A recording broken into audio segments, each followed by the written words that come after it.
আমার মিরাজ ঘরের আলো ছিলেন, অন্ধকার হয়ে গেছে আবার। সেই অন্ধকার থেকে মনে হয় না যে বেরোতে পারবো।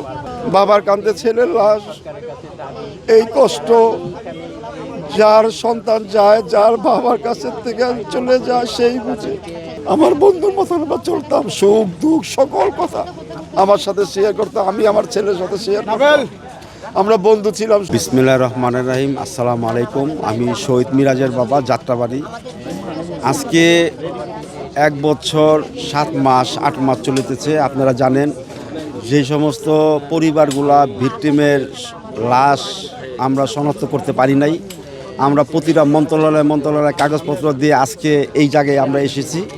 তো আল্লাহর রহমত, আপনাদের দোয়ার বরকতে যদি এখানতে আমাদের যাত্রাবাড়ি কোনো মায়ের সন্তানরা এখানে থাকে, ডিএনএ টেস্টের মাধ্যমে তাদের পরিবার কাছে আমরা ফিরে দিতে পারবো, এই আজকে এই আশা নিয়ে এখানে আজকে এসেছি। সময়টা তো বাবা কিভাবে বলবো, ভাষা নাই বলার মতো, চোখের পানি ছাড়ার কিছু অশ্রু নাই আমাদের, একমাত্র হয়ে চোখের পানি দিয়ে গেছে। আমার মিরাজ আমার ঘরের অবলম্বন ছিল, আমার মিরাজ ঘরের আলো ছিলেন, অন্ধকার হয়ে গেছে আবার। সেই অন্ধকার থেকে মনে হয় না যে বেরোতে পারবো।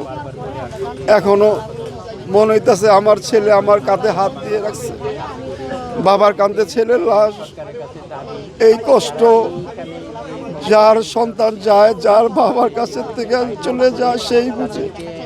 তাই আমি আপনাদের মাধ্যমে দেশবাসীর কাছে বিচার চাই, শহীদের যাতে রক্তের বিচারটা করে এবং শহীদের যে ফাঁসির রায়টা হয়েছিল, ফাঁসির রায়টা যাতে বহাল থাকে, সেই প্রত্যাশা আপনাদের কাছে, দেশবাসীর কাছে।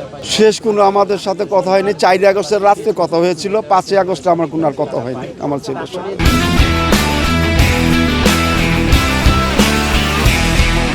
উনি ফিলিং স্যার ছিলেন, কম্পিউটারে কাজ করতেন এবং টিচারই করতেন। 29 বয়স।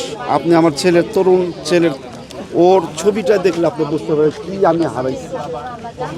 এরকম একটা সন্তান যার চলে যায়, সেই বাবা কি অবস্থা থাকতে পারে, কি থাকতে পারে, কিভাবে চলতে পারে সেই বাবা। তাই আবারও বলছি, মিরাজের রক্ত বিচারটা যাতে আমরা পাই, এটাই আমার প্রত্যাশা আপনাদের মাঝে, রাষ্ট্রের কাছে। এই প্রত্যাশা চাই যাতে মিরাজের যাতে বিচারটা পায়, সঠিকভাবে বিচারের রায়টা যাতে বহাল থাকে, সেই প্রত্যাশা আজকে এখান থেকে আমি করছি। আমার 2 ছেলে, 1 মেয়ে। মিরাজ হলো বড়। আমার নাম আব্দুর রব, শহীদ মিরাজের বাবা, যাত্রাবাড়ি। সব স্মৃতি আমার ইম্পর্টেন্ট, কোনোটা কোনো থেকে ভালো হয়ে যায় না। মিরাজ একটুখানি আমি রাত্রে ঘরে একটু দেরি করে গেলে বলতো, আব্বা তুমি কোথায়? আমার মিরাজ রাত্রে দেরি করে আসলে আমি বলতাম, বাবা তুমি কোথায়? মিরাজ শুধু আমার সন্তান ছিল না, আমার বন্ধু ছিল, আমার বন্ধুর মতন আমরা চলতাম, সুখ দুঃখ সকল কথা আমার সাথে শেয়ার করতাম, আমি আমার ছেলের সাথে শেয়ার করতাম, আমরা বন্ধু ছিলাম, সন্তান না।